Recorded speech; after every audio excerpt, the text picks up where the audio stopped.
Facebook friends witnessed her life being taken. It happened back in April of 2018. I don't have to worry about it no more. My baby can rest. It's just over with, and I'm glad. And her mother, Anita, is relieved the man accused of killing her daughter is pleading guilty. This has been the longest months of my life. 37-year-old Jonathan Robinson is Williams' ex-boyfriend. He initially entered a plea of not guilty to first-degree murder and several counts of attempted first-degree murder of police officers. According to the district attorney, 2 of them even came close to dying. The officer who actually was shot and the first officer who drove up to the scene of the crime, who thankfully she stopped short, because if she had driven all the way up to the house, she would have been killed. The district attorney tells NBC6 News before talking with Renita's mother, he did seek the death penalty. But based on my conversations with her, I was willing to back off if he pled. So at the end of the day, the decision that was made was my decision. We feel a lot better. It hurts me. It hurts me so bad. By killing Jonathan, it's not going to bring Renita back. None whatsoever. So Robinson also pled guilty to all of the other charges. He faces life in prison without parole. Dan and Jackie. All right, provide some closure for the family. Thank you. Lawyers for the man accused of killing a Shreveport police officer want his trial moved out of Shreveport. Grover Cannon is accused of killing Officer Thomas LaValle in 2015. The hearing is still ongoing due to several breaks and recesses. His murder trial was scheduled to begin last Monday, but Cannon's attorneys were able to convince the judge to delay it. They claim the shooting death of Officer Shatari Payne would prejudice a jury against Cannon. Well, tonight, family and friends honor fallen Shreveport police officer Shatari Payne with a vigil just yards away from where she was killed. NBC6's Julius Kizzy is live near Midway and Linwood Avenue, sharing more details. Julius. Well, Dan and Jackie, that vigil actually lasted just about an hour with family, friends, and a bunch of local pastors paying their respects here. Now, this vigil is a moment and also a commitment from the community to remember Officer Payne, while also hoping to spread a message of nonviolence. And 3 men were arrested in connection with her death more than a week ago, and her family and the community is still recovering, but the pain still lingers in this community. Hearts have been hurt, and any time we lose one of our police officers or any law officer, it tears my heart, because we all are family. Now, that vigil had local pastors all singing their praises and also trying to keep a message of nonviolence through this community. And that's a recurring theme that was brought throughout that vigil, was to promote nonviolence and also for people to put down those guns. Dan and Jackie, back to you. Unquestionably the right message. Julius, thank you. In Webster Parish, a Bossier man is behind bars tonight, charged with domestic abuse, battery, and aggravated arson. Police say last night 45-year-old Brian Walker set a wreath on fire. It was hanging on the front door of a home occupied by a woman and a 5-year-old. They managed to escape and found Walker standing in the yard. She used a hose to control the fire until help arrived. Help Matters local healthcare organizations partner to bring access to children at one elementary school in Choctaw Parish. NBC6's Jesse Kelly has the story. Oak Park Elementary receives $70,000 to become a health-based school. Oak Park joins Atkins Elementary, Clark Elementary, Linwood Public Charter, and Woodlawn Leadership Academy as the 5 health-based schools in Choctaw Parish. You look in this community, we do see that one of the main reasons why students are not attending school is because they're not well. Before arriving to Oak Park, Principal Marjorie Manuel Rabin was at Atkins Elementary.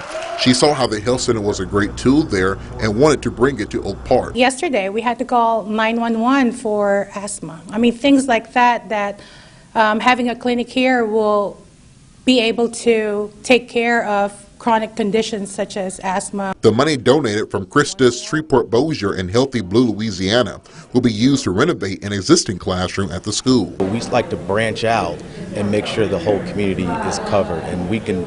There's no better way to do that than with a school-based health clinic. We're really excited to work with David Raines and Christus Health and the Decatur County School System to make this happen. The health center will be a huge plus for parents who would not have to take off work. Parents have to consent for us to be able to treat their children at the school. So what the schools will assist us with, we'll have consents that will go home to the parents, which also gives some background information about the child's current health status. The services will start up at Oak Park in the fall. Jesse Kelly, NBC6 News. Jesse, thank you. David Raines Community Health Center's CEO says the program can extend to students' families as well. Continuing coverage now, we told you yesterday about how the Bossier Parish School Board approved a property tax proposal for teacher pay raises. They also approved another one. The school district is the second fastest growing district in the state. School officials say they've added more than 14,000 devices for their students just over the last 2 years, but the infrastructure is not suitable for it. We know that technology at one time was always an important tool, but it has increasingly become the most important tool in the toolbox. And we have to be able to support that. Otherwise, we're not going to be able to do that in the future. This proposal was shot down by voters 7 years ago. The property tax would be 3.22 mils. It'll be on the May 4th ballot. Choctaw Nation donates more than $33,000 in McCurtain County, Oklahoma today. Mayors of Idabel and Garvin were on hand to accept the money. Idabel's $5,500 will likely be put into the street repair fund. Garvin's $4,000 will be used to repair a leaky roof in the community center where senior citizens are fed. They've been very helpful to us and supported us in any way that I've ever asked, and we appreciate them and love them so much. I'm thankful for the good Lord and what He's blessed us with, and the Choctaws for helping us out. Times are hard a lot of times, and this is the Choctaw Nation's way of giving back. Choctaw Nation says it will distribute voluntarily contributions on a quarterly basis to its areas which operate non-gaming businesses. Military Matters, in a local program, is helping veterans suffering with PTSD by using horses as a form of therapy. NBC6's Alexandra Meacham explains. They nuzzle, graze, trot, and more. But horses can also form deep bonds with their human companions. Creating this connection is the idea Kevin Russell has to help veterans with PTSD through his Warrior Horse program. Horses are mirrors of whatever they're around, especially humans. Horses can sense what humans need, what humans feel, and act and react to it. He's transforming several acres of land in Frierson to become a rehabilitation center for veterans using equine assistance. They'll work outside in the arena that's being constructed, working with the horses and other veterans suffering with PTSD. It's an interactive and personal method, which we call the bonding process, to where they work to a point of mutual trust. And that triggers a release within the veteran they haven't been able to achieve since the trauma occurred, which is physical, chemical, emotional, and spiritual. Because that's the first time the veteran has made themselves 100% vulnerable to anything since the trauma occurred. The vets will first work with Russell's own horses. Then he'll add donated, retired thoroughbred racing horses. The program will be all expenses paid with classes every month, funded by public donations and his profession in the chimney industry. So I've used my chimney business in order to establish it. And my chimney colleagues from around the country have joined in on this program to help support it and get it to where it is now. Russell says he's a horse lover who knows the power the animals can have, hoping to share their influence with veterans looking for help in the form of a horseshoe. Alexandra Meacham, NBC6 News.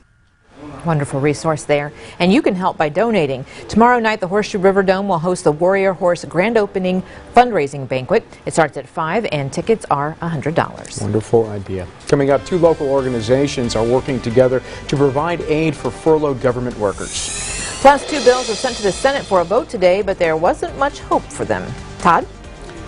Well, Jackie, we did get off to a chilly start weather-wise this morning across the Arklatex. Temperatures began in the mid-20s. We warmed up into the mid-50s this afternoon. That warming trend ends, however, tomorrow as we cool off again. We'll talk about how much. And your forecast coming up next.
And now, your Weather Authority forecast with Chief Meteorologist Todd Warren.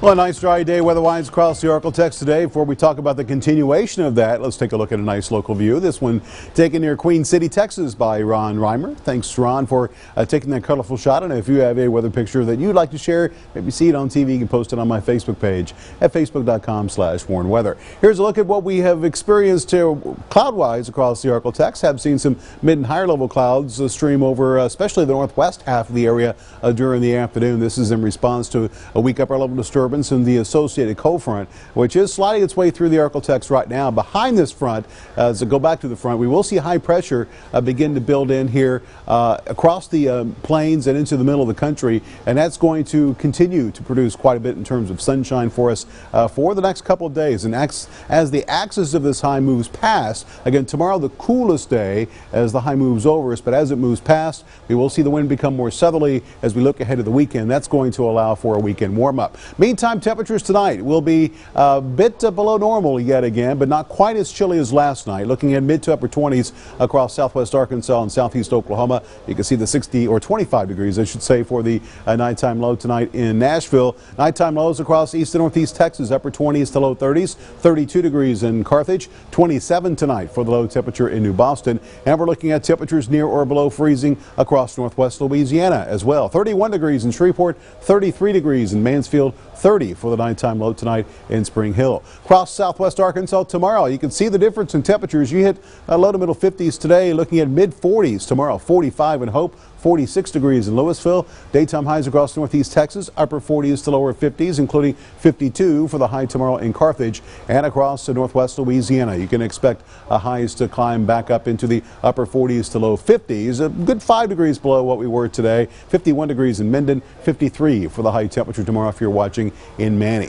Here's a look at Robin's Start of Futurecast. You can see the quiet conditions across the area tonight as those clouds that we do have will eventually move out. Tomorrow, expect quite a bit of sunshine as we are looking at a few clouds mixing in, especially across the northern sections of the area. We'll see quiet conditions tomorrow night with a clear to partly cloudy sky. Notice a little bit more of a south wind by late tomorrow night into Saturday morning. That's going to contribute to, again, a bit of a warm-up, which begins Saturday as we'll see a few clouds mixing in with the sunshine once again Saturday. Another disturbance going to be moving across the lower Mississippi Valley, but most of the rain associated with that disturbance will stay well towards south and southwest. So tonight mostly clear, not quite as cold. We'll see a low temperature 5 degrees below normal at 31. Tomorrow I expect lots of sunshine. Temperatures a little bit cooler as we'll see a high at 50 degrees, and your extended forecast shows the warm up for the weekend. Temperatures in the mid to upper 50s for Saturday, 61 degrees for Sunday, and then Monday most of the day will be dry with a mix of clouds and sunshine. Monday night we are going to be looking at a possibility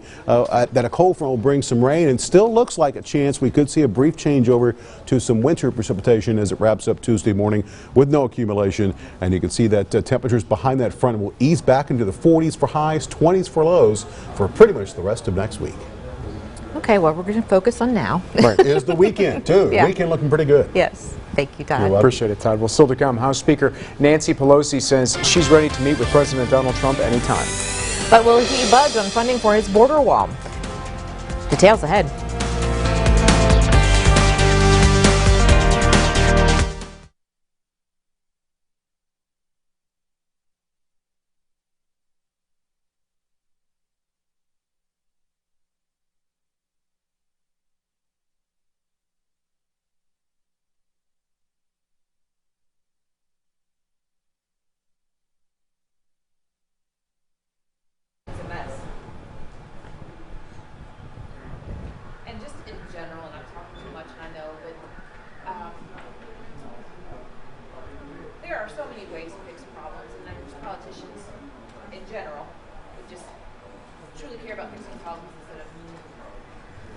They're hard to find. Yes. Yeah. Everybody's got their agendas. Like, can we just honestly care about the people and everybody likes to talk? But anyway, you didn't hear me say any of that. No. You have plausible deniability. Yes. Just let's work together like we tell our kids to do, right? That's right. Grown-ups can't do that. Sometimes it's very difficult. Yep. Bruce, I think you and I are going to talk for roughly 2.5 minutes here. Okay. and I can give you some nonverbal cues. I'm going to hold my scripts here like that. I can go like that to let you know 2 minutes. I can go like that to let you know 1 minute. Go like that to let you know 30 seconds. And for whatever reason, if you feel me do that at any point, you got to wrap it No, up. you got to do more than that. You got to whap. I got to wrap it up. I can fit in the time frame. I'll give you a swift kick. I can fit in the time frame. All right, very good.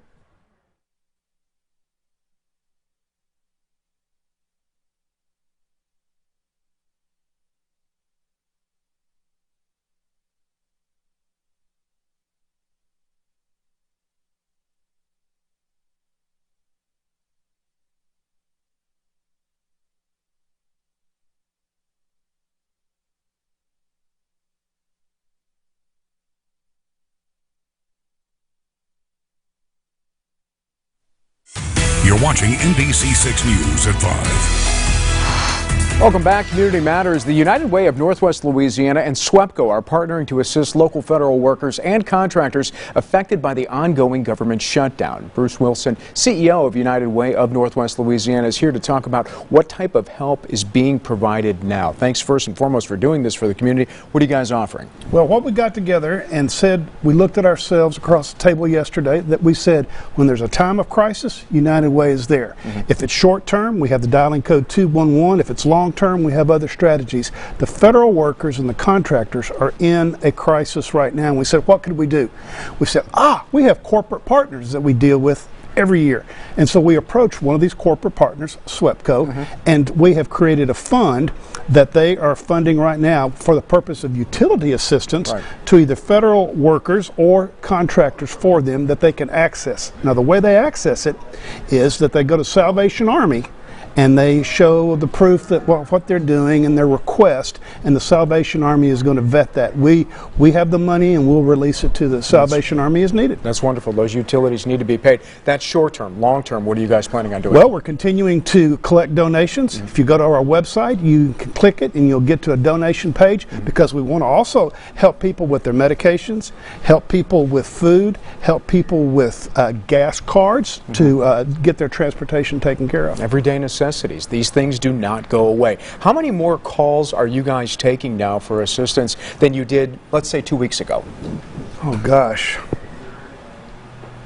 I can't answer that question because what they're going to do is call either our office or call 211. They're going to be referred to the Salvation Army. Sure. And so I just don't have the information there. No problem at all. If a company out there wanted to help you guys because they like the idea, they like the sounds of this, how would they go about doing that? Well, contact us at the office, and we will direct them through what they need to do. They can call me, Bruce Wilson, or they can they'll be referred to somebody that can help them. Outstanding. Let's call up the information for you if you need the assistance out there. Again, benefiting affected local government and contract workers. This is $5,000 from the United Way of Northwest Louisiana and SWEPCO. Call that number you see right there on your screen for utility help. If you have any other questions, as Bruce said, call 211. They'll get you in the right direction.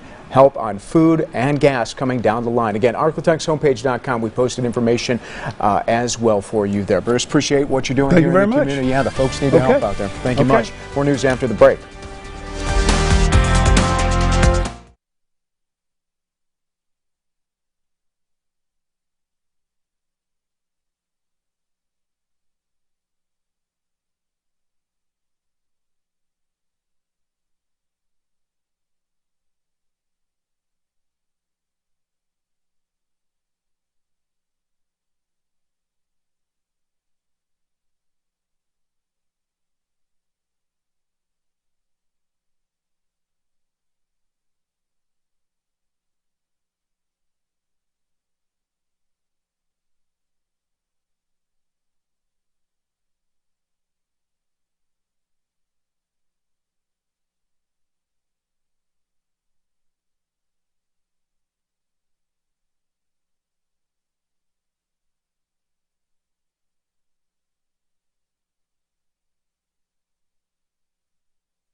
You're watching NBC6 News at 5. In your national headlines, with the government shutdown now in its 5th week, more than 800,000 federal employees are now guaranteed to miss a second paycheck. Today, all eyes are on the Senate floor and a pair of bills that could reopen the government. NBC's Blaine Alexander has the latest from Washington. The ayes have it. Another day, another vote going nowhere to end this shutdown. This is unacceptable. Please, let's do something. House Speaker Nancy Pelosi is asking President Trump to postpone his January 29th State of the Union so the Secret Service doesn't have to escort him to Capitol Hill unpaid. We're saying let's get a date when government is open. Let's pay the employees. Maybe he thinks it's okay not to pay people who do work. I don't. I think he'll give the State of the Union somewhere else, and Nancy Pelosi's politics will come back to bite her. The president's reaction, a letter this afternoon postponing Pelosi's upcoming overseas trip. I'm sure you would agree that postponing this public relations event is totally appropriate, he says. Speaker Pelosi will not let them negotiate.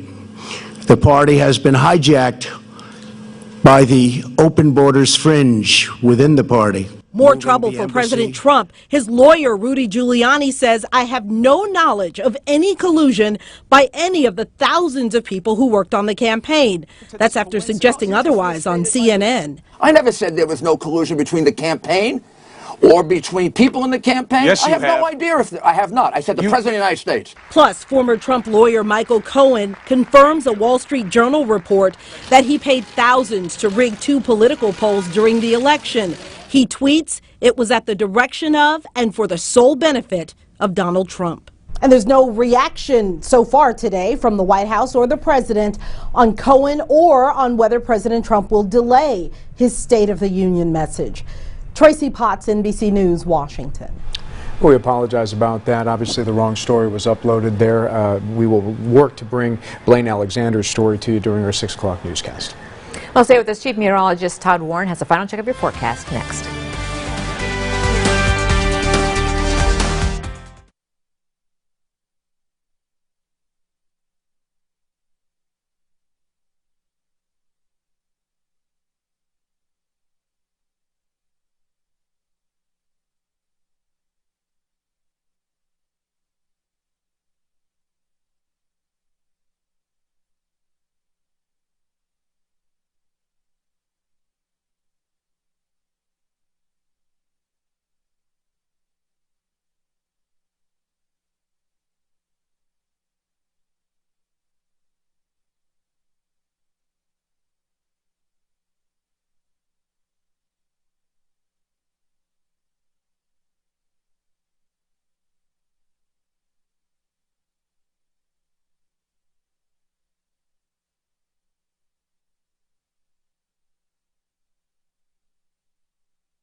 You're watching NBC6 News at 5. 7-day forecast showing you lots of sunshine heading through the weekend. Actually, much of Monday we'll see some sunshine as well. Notice 50 tomorrow, then a nice warm up, mid-60s by Monday. Then a cold front will move through Monday evening, Monday night, giving us a chance for some rain. Could see a brief change over to some winter precipitation as it wraps up with no accumulation. And you can see the drop in temperatures behind that front. We go from 65 Monday to 40s for the high for Tuesday, Wednesday, Thursday. Nighttime lows will eventually settle into the low to middle 20s across the region. Some of the coldest air of the winter so far. We'll get out and enjoy that weekend. Yes. Todd, thank you very much. Thanks for keeping it local with NBC6. Your weather authority. Certified the most accurate in the Arklatex, 6 years and counting. That's a dynasty in any sports.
And now, your Weather Authority forecast first. Brought to you by Todd Shore's McClarty Ford.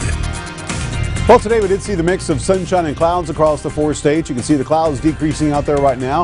The temperature in Texarkana sitting at 50 degrees. As we go through the evening hours, we will see a clear to partly cloudy sky. Temperatures will fall through the 40s. By 10 p.m. should be down to around 40 degrees. That's a quick look at your Todd Shore's McClarty Ford forecast first. Texarkana First News begins now. From your community, local news that matters. This is Texarkana First News, powered by NBC6 News.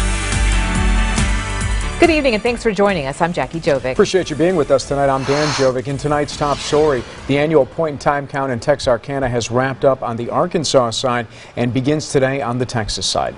Many of the homeless gathered today to be counted. Government-mandated process determines resources given to shelters. They gathered for lunch at Mission Texarkana and filled out a survey. Last year's count was 133. Homeless Coalition representatives say the count also opens up a conversation about how some people become homeless. Some people are hesitant to share their personal story with you, and so we explain to them why it's important for us to ask these questions and get accurate answers. The count precedes the Bridge City Project fundraiser taking place tomorrow night. The event will be held across the street from the Salvation Army. It raises money to help some who have been homeless go back to school. The Choctaw Nation donates more than $33,000 in McCurtain County, Oklahoma today. The mayors of Idabel and Garvin were on hand to accept the money. Idabel's $5,500 will likely be put into street repair funds. Garvin's $4,000 will be used to repair a leaky roof at the community center where senior citizens are fed.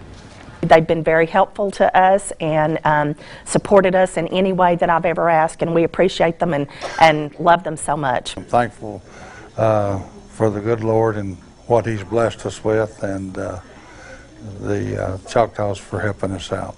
Times are hard a lot of times, and this is the Choctaw Nation's way of giving back.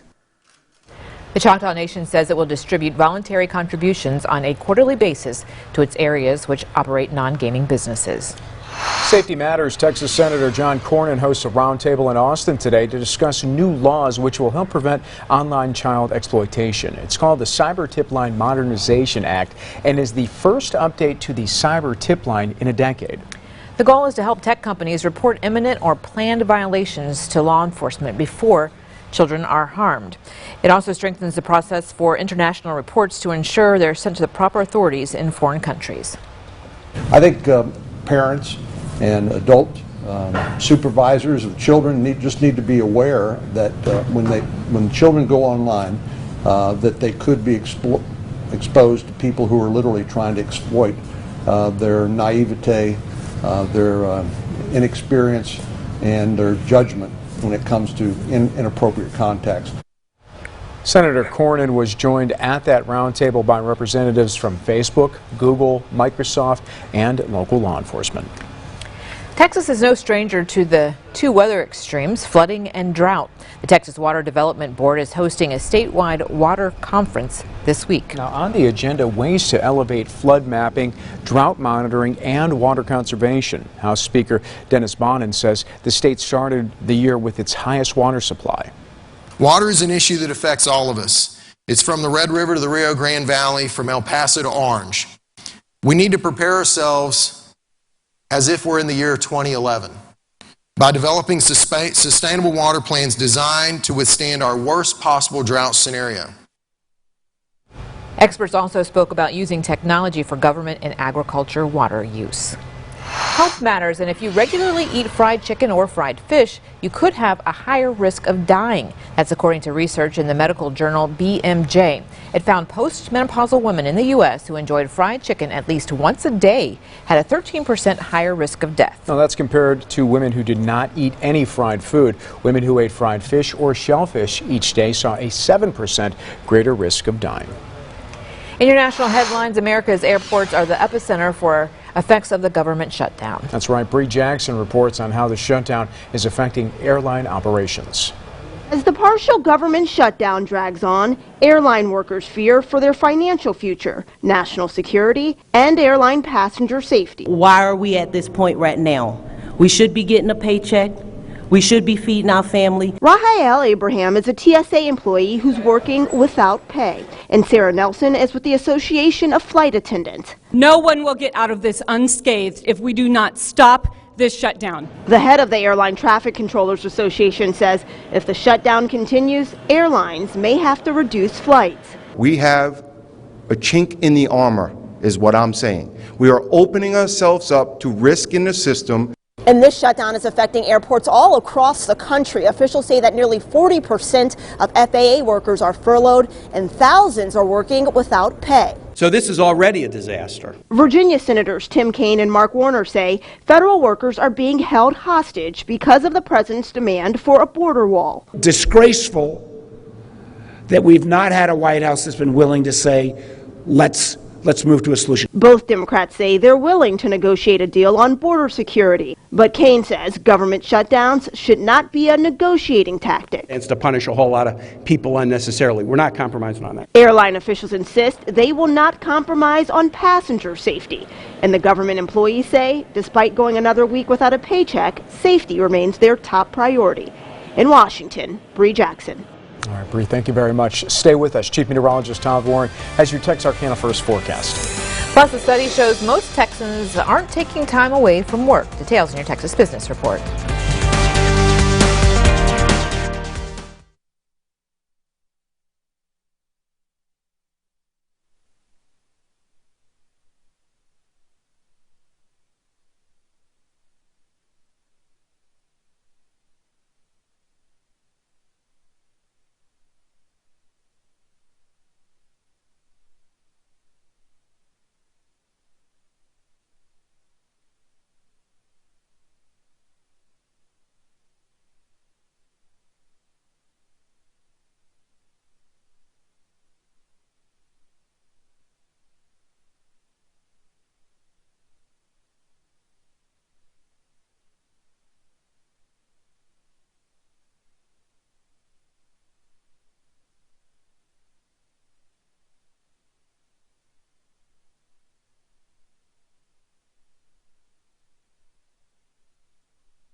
And now, your 4 states forecast with Todd Warren, your weather authority. Well, today we did see a mix of clouds and some sunshine. Here's time-lapse from this afternoon in Texarkana on Summer Hill Road. You can see the deck of mid and higher level clouds streaming over the city, as we have seen these clouds begin to decrease quite a bit here during the early evening hours. Here's a look at where we are right now. You can see a clear to partly cloudy sky. Almanac showing you that the high temperature in Texarkana today did make it to 52.25 for the nighttime low last night, and you can see both of those below the normals for this time of year. Here's a look at local view, this one featuring the lunar eclipse recently captured in DeKalb, Texas by Jackie Hazelwood. Thanks, Jackie, for taking that weather shot. And if you have a weather shot that you'd like to share, be sure to post it on my Facebook page at facebook.com/warnweather. Looking at satellite radar together, you can see that we did see that mix of clouds and sunshine today. Nothing really too much as far as rain, and that will continue to be the case here through the weekend and perhaps most of Monday as well. Watching a weak front which is making its way through the region, doesn't have a whole lot of moisture to work with. And behind this front, the warming trend which began today is going to end, and will at least be paused, as high pressure builds into the lower Mississippi Valley. It will produce for us, however, this high, lots of sunshine. And once it moves past, we will see the wind become more southerly here heading into the weekend. That's going to allow for a weekend warm-up. Here's a look at Robin Starr to Futurecast, taking you through the nighttime hours tonight. And you can see the clear to partly cloudy sky will continue tomorrow, looking at a mix of clouds and excuse me, sunshine across the area. And then going through tomorrow night, looking at a partly cloudy sky across the region with excuse me, clear skies across the Ark-La-Tex. As we go through Saturday, we will see the clouds kind of mix in with the sunshine across the region, with nothing really too much again to worry about as far as rainfall as we go through the next several days. Now, as far as your forecast here for temperatures, we will see lows for the most part tonight in the mid to upper 20s, 27 in Texarkana, 28 degrees in Louisville, 30 in Jefferson, 27 for lows tonight in New Boston. Daytime highs tomorrow in the mid 40s, including 45 in Hope. Looking at upper 40s, low 50s tomorrow, including 49 degrees in Jefferson, as we are looking at, again, quiet conditions for the rest of the 7-day period, minus a weak front, which is going to make its way into the area as we look ahead to Monday night, possibility for a brief changeover as we work our way into late Monday night into Tuesday. Just a little bit of winter precipitation with no accumulation expected. So tonight we are looking at conditions across the Ark-La-Tex that will be rather cold. Temperature in Texarkana down to 27 degrees with a light north wind. Tomorrow expect lots of sunshine, cooler with a high at 46, and your extended forecast shows that we will see temperatures across the Ark-La-Tex that will warm up after that 46 tomorrow, 56 for the high temperature Saturday, 63 Monday, and then we turn colder heading into next week. Dan and Jackie. Good looking weekend on tap. Todd, thank you very much. Well, stick around. Texas Business Report coming your way next. And CVS is coming clean. See how the company is being more transparent with its customers.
You're watching Texarkana First News, powered by NBC6 News. Welcome back. Well, how is Texas if you get a speeding ticket in the state? And JCPenney is firing back on bankruptcy rumors. Here's Jane King with the Texar Federal Credit Union Texas Business Report.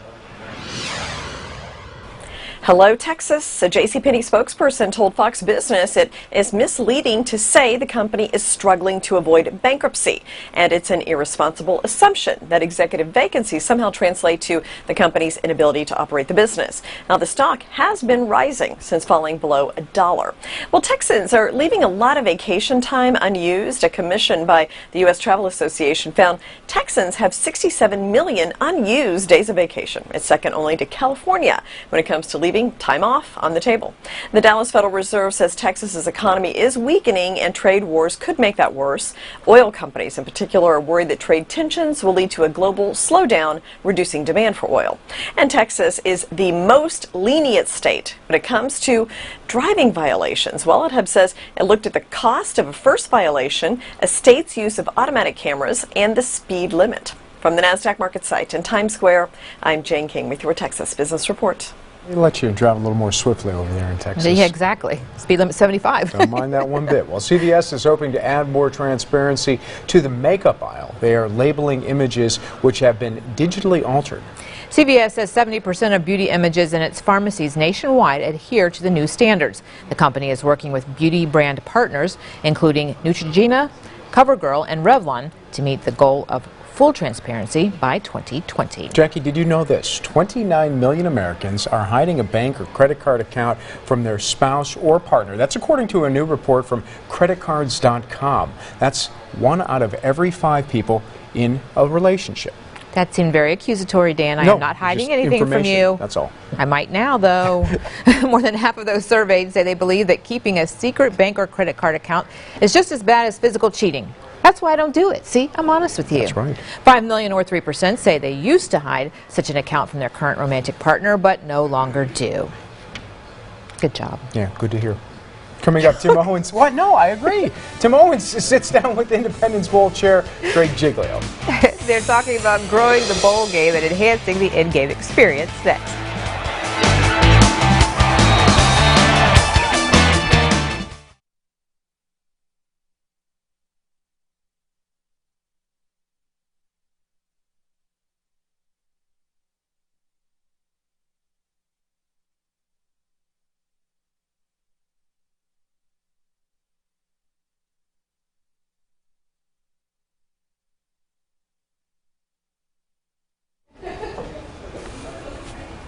Mic check, 1, 2, 3, 4, 5.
And now, sports with Tim Owens.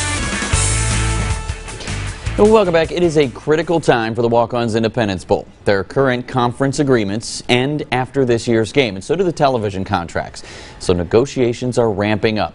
I had a chance to sit down with iBowl Chairman Trey Giglio to talk about those issues, as well as building attendance and the viability of the game going forward. Here's part one of that conversation.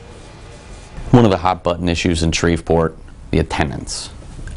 We had 27,500-ish fans at the game. How do we build that attendance up and get more people interested? Well, a couple of things. One, we've continually worked on our in-game experience. So by coming to the game, you'll get to experience a variety of things that you would not get to experience watching on TV, whether it's a flyover, a parachutist, seeing military officers get sworn in during the game, fireworks, just a whole variety. The post-game trophy presentation that we had confetti at this year, that in-game experience is important. But secondly, supporting the community, coming out to experience everything that we have to offer. It's our 3 to 4 hour time window to the world to showcase what we're about in Shreveport, Louisiana. That requires community buy-in to say, hey, this is what we're about, this is what we support, this is who we are. One of the things that really works in Shreveport, it seems to me, music. I know we're not getting Justin Timberlake.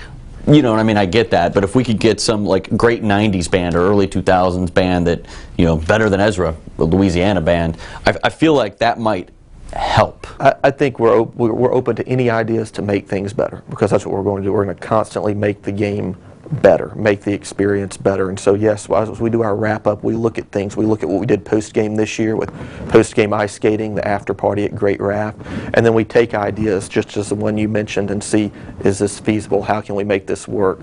Does this make the overall experience better? So absolutely, all ideas are on the table. We look at everything. Leading up to the game, you know, I was putting a lot of things out there about reasons people need to support this game. This is one of the things that kept coming up. I'm not going to support that game until they get better matchups. What would you say to them? I want to say, like I mentioned before, this is a national game. This is a Division I game with Power 5 teams.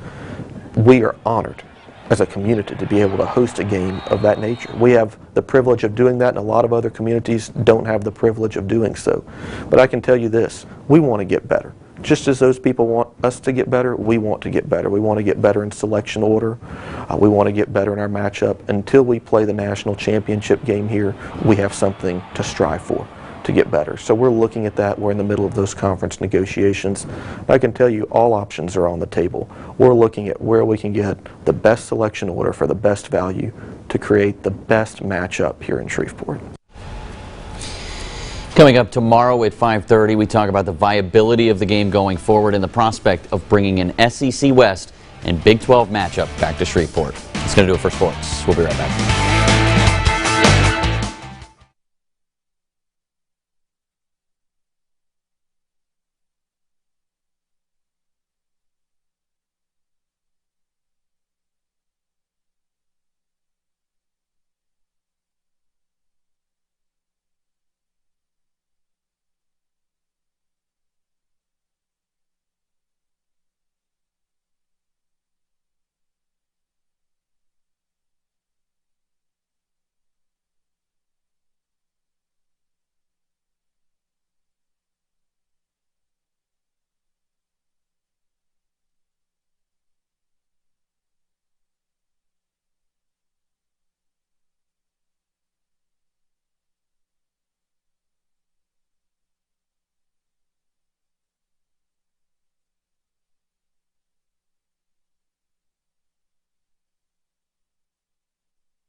You're watching Texarkana First News, powered by NBC6 News. Whether you like it crunchy or smooth, go ahead and enjoy some peanut butter because it's National Peanut Butter Day. I did not know that. You know, I used to love peanut butter. Fun fact, a nationaltoday.com poll of 1,000 people found nearly 3/4 of respondents prefer smooth to chunky peanut butter. Interesting. And here's another fun fact for you. Peanut butter was patented way back in 1884 by Marcellus Gizmore Edson. Gilmore. What? You said Gizmore. I said Gizmore, did I? Gilmore. Marcellus Gilmore Edson. Peanut butter stuck to the roof of your mouth. That's why. I wonder if he's Thomas's brother. Is he? But Dan, I have a question. You said you used to love peanut butter. You don't anymore? I've developed a nut allergy as I've grown in years, Todd. Oh. Yeah. Oddly enough. The one Mr. Gilmore is, anyway, let's give you a look at your 7-day forecast. You can see lots of sunshine tomorrow as well as the weekend. Cooler tomorrow with a high at 46. Cold night tonight, and then we will see a warming trend through the weekend. Possibility for some rain Monday night. Maybe a little bit of a winter mix as it wraps up. Dan and Jackie? All right. Thank you very much. Yeah, thank you very much for being with us today. Texarkana's First News.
Talking to my dentist about it too. He goes, "That's not uncommon. I've heard of people just in their adult life develop allergies." And I said, "That's just bizarre to me. But just randomly."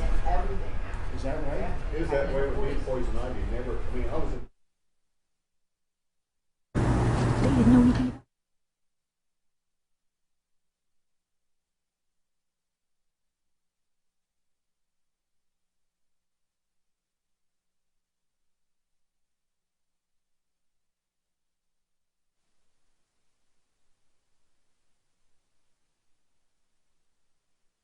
And now, your Weather Authority forecast first, brought to you by Todd Shore's McClarty Ford. Well, today we did see temperatures warmer as we climbed into the low to middle 50s across the region. Right now, upper 40s, lower 50s at most locations. 53 in Shreveport, 46 right now, the current temperature in Texarkana. As we go through the evening hours, we'll see that partly cloudy sky. Temperatures will fall through the 40s. In Shreveport by 10 p.m. should be down to around 43. That's a quick look at your Todd Shore's McClarty Ford forecast first. NBC 6 News at 6 begins now. From your community, local news that matters. This is NBC6 News at 6.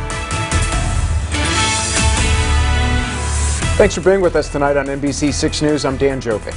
And I'm Jackie Jovic. We begin tonight with an update. The man accused of killing his ex-girlfriend on Facebook Live changes his plea to guilty today. NBC6's Delano Henry joins us now live from the Caddo Parish Courthouse with more. Delano? That's right, Jackie. Everybody in the courtroom was in tears today as Jonathan Robinson apologized to the mother of the victim, Renita Williams. Live, I'm off the phone. No. This was Renita Williams on Facebook Live just moments before her Facebook friends witnessed her life being taken. It happened back in April of 2018. I don't have to worry about it no more. My baby can rest. It's just over with, and I'm glad. And her mother, Anita, is relieved the man accused of killing her daughter is pleading guilty. This has been the longest months of my life. 37-year-old Jonathan Robinson is Williams' ex-boyfriend. He initially entered a plea of not guilty to first-degree murder and several counts of attempted first-degree murder of police officers. According to the district attorney, 2 of them even came close to dying. The officer who actually was shot and the first officer who drove up to the scene of the crime, who thankfully she stopped short, because if she had driven all the way up to the house, she would have been killed. The district attorney tells NBC6 News before talking with Renita's mother, he did seek the death penalty. But based on my conversations with her, I was willing to back off if he pled. So at the end of the day, the decision that was made was my decision. We feel a lot better. It hurts me. It hurts me so bad. By killing Jonathan, it's not going to bring Renita back. None whatsoever. So. Robinson also pled guilty to all of the other charges, and he faces life in prison without parole. Back to you. All right. Thank you very much, Delano.